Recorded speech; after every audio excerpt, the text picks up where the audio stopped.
नमस्कार, मैं दिव्या शर्मा। आप देख रहे सीजी उजाला। आज के टॉप 50। दुनिया की सबसे ऊंची चोटी पर प्रदेश की बेटी ने कैसे लहराया तिरंगा। बस्तर के एक तगुड़ा की रहने वाली नैना सिंह ढाकड़ ने 1 जून को दुनिया की सबसे ऊंची चोटी माउंट एवरेस्ट फतह कर ली। ऐसा करने वाली वह छत्तीसगढ़ की पहली युवती हैं। अब डीएमएफ पर केंद्र राज्य के बीच तकरार। छत्तीसगढ़ में कांग्रेस सरकार ने जिले के प्रभारी मंत्रियों को बनाया था डीएमएफ अध्यक्ष। केंद्र का आदेश कलेक्टर ही हो सकता है अध्यक्ष। भाजपा के नेतृत्व वाली केंद्र सरकार और कांग्रेस नेतृत्व वाली प्रदेश सरकार के बीच एक और विषय पर हितों का टकराव हो गया है।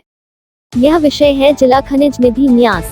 कांग्रेस सरकार ने 2 साल पहले नियमों में संशोधन कर जिलों के प्रभारी मंत्री को डीएमएफ का अध्यक्ष बना दिया था। प्रसंस्करण इकाइयों की स्थापना सहित किसानों वनवासियों के हित में निजी क्षेत्र की हर पहल को राज्य सरकार देगी हर संभव मदद। केंद्रीय कृषि मंत्री श्री नरेंद्र सिंह तोमर और छत्तीसगढ़ के मुख्यमंत्री श्री भूपेश बघेल ने वर्चुअल कार्यक्रम में छत्तीसगढ़ के रायपुर जिले के तिल्दा विकासखंड स्थित ग्राम बेंता सरोरा में निजी क्षेत्र के Indus best mega food park का शुभारंभ किया। पीएम मोदी ने अमेरिकी उपराष्ट्रपति कमला हैरिस से की बात। वैक्सीन शेयरिंग पर हुई चर्चा। प्रधानमंत्री नरेंद्र मोदी ने अमेरिकी उपराष्ट्रपति कमला हैरिस से आज बातचीत की। प्रधानमंत्री मोदी ने कहा, मैं ग्लोबल वैक्सीन शेयरिंग के लिए अमेरिकी रणनीति के हिस्से के रूप में भारत को वैक्सीन आपूर्ति के आश्वासन की गहराई से सराहना करता हूँ। एंटीगुआ के पीएम ने फिर कहा, चौकसी को भारत भेज दे डोमिनिका, यहाँ आकर बनेगा हमारी समस्या। एंटीगुआ और बरमूडा के प्रधानमंत्री गैस्टन ब्राउन ने एक बार फिर कहा है कि डोमिनिका को मेहुल चौकसी को भारत भेज दिया जाए। गूगल पर कन्नड़ को सबसे भद्दी भाषा बताया गया। नाराजगी के बाद माफी मांगी। गूगल पर भारत में सबसे खराब भाषा के सवाल का जवाब कन्नड़ आने पर कर्नाटक में गुरुवार को आक्रोश पैदा हो गया और राज्य सरकार ने कहा कि वह कंपनी को कानूनी नोटिस जारी करेगी।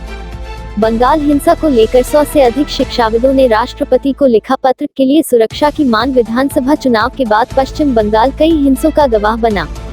हिंसा 2 राजनीतिक दलों के कार्यकर्ताओं के बीच हुई।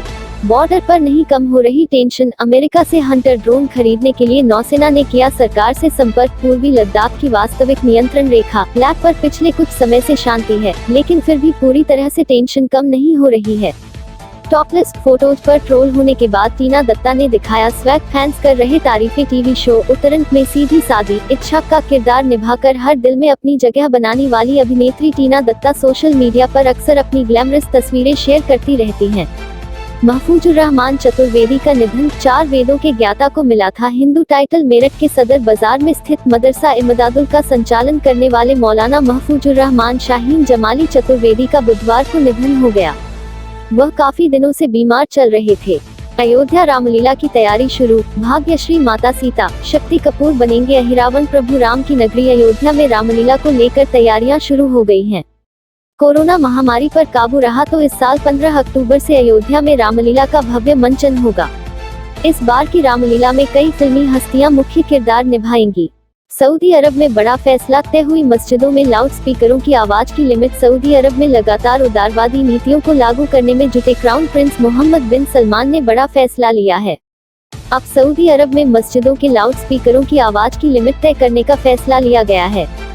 सीबीएसई के छात्रों से प्रधानमंत्री मोदी ने की बातचीत। जाने किन मुद्दों पर हुई बात। आज शिक्षा मंत्रालय और सीबीएसई छात्रों व उनके अभिभावकों के बीच वर्चुअल संवाद चल रहा था, जिसमें देश के प्रधानमंत्री ने अचानक हिस्सा लेकर सबको चौंका दिया।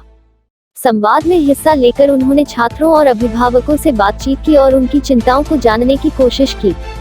पाउडर से कैंसर। जॉनसन एंड जॉनसन को देना होगा 14,500 करोड़ मुआवजा। जॉनसन एंड जॉनसन के बेबी पाउडर और टैल्कम पाउडर से महिलाओं को हुए कैंसर के लिए कंपनी को 14,500 करोड़ रुपए का मुआवजा देना ही होगा।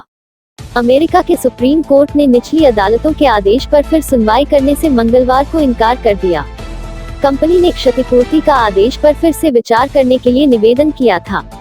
ओटीटी की दुनिया का सबसे बड़ा धमाका। पहला नेटफ्लिक्स ग्लोबल स्टूडियो। मुंबई में ओटीटी बाजार में चल रहे तगड़े मुकाबले में भारत की दिनों दिन बढ़ती अहमियत को देखते हुए डिजिटल मनोरंजन जगत की नंबर 1 ओटीटी कंपनी नेटफ्लिक्स ने अपना पहला वैश्विक पोस्ट प्रोडक्शन स्टूडियो भारत में बनाने का फैसला किया है।